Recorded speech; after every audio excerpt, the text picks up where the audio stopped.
all enemies. Young man joined the front lines to still his stormy soul. Now all that's left are the memories of old. They all fall down. Some won't survive, trying to escape the memory of what they became.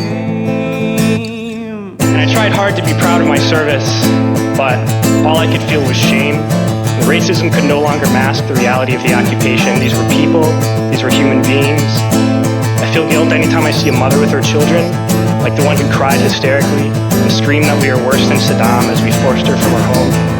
I feel guilt anytime I see a young girl, like the one I grabbed by the arm and dragged into the street. We are told we are fighting terrorists. The real terrorist was me, and the real terrorism is this occupation. Who am I to say what's right or wrong? But who are you to pull the trigger on that enemy? Young man joined the front lines to still his stormy soul.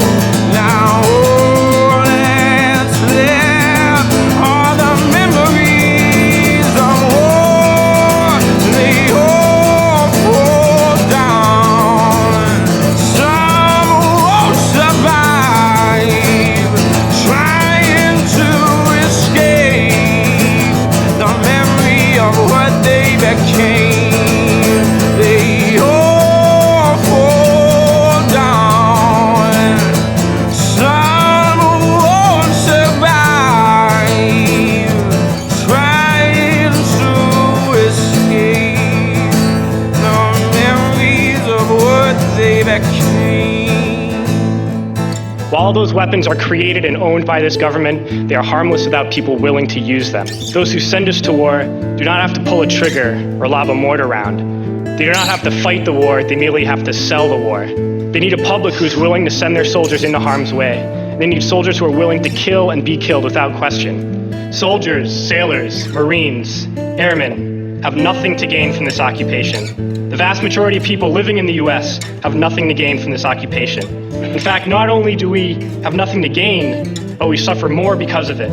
We lose limbs, endure trauma, and give our lives. Our families have to watch flag-draped coffins lowered into the earth.